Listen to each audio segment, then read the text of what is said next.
Chapter 23 Convoy in Sight. In the next 2 days, Molochai's revenge swept through the Virgin Islands like the vengeful ghost of the hurricane that had already laid much of the islands to waste.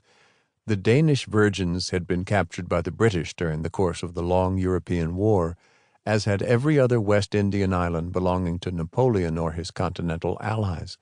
And as Gideon swept up coasters with Danish as well as British crews, and put his own men aboard, or burned them, or emptied their holds into his own and returned the hollow vessels to the enemy along with his prisoners, he felt confident he was doing harm to the British cause, even if the immediate sight was of some poor black man weeping as his coaster, his only means of income, was set alight by stern Yankee torches.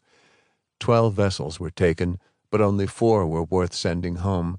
The rest were burned or sent to Road Town as cartels, manned by released prisoners. The little fleet of 4 prizes was sent to Mobile under command of 4th Officer Francis Allen, who was delighted to command a set of coasting craft on the short, glorious run to port, and who forsook his duties with the larboard battery without regret.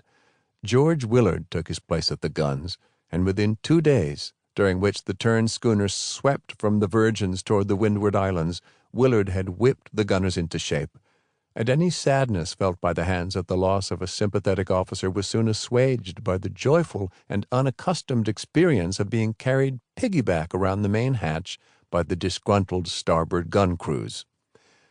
There were somewhere over 200 crewmen left, and the black privateer scudded onward over the seas.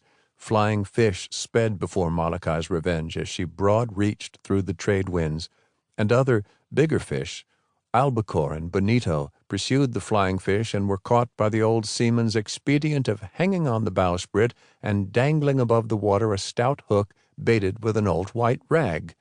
Gideon fussed with the canvas windsails, set up over the companionways, designed to funnel the breeze below to the berth deck. Gideon intended to have a healthy schooner, or know the reason why. Here on the decks of his privateer, Gideon felt vigorous and confident as he watched his men drill at the guns and the sails, and occupied himself keeping revenge dry. Scrubbed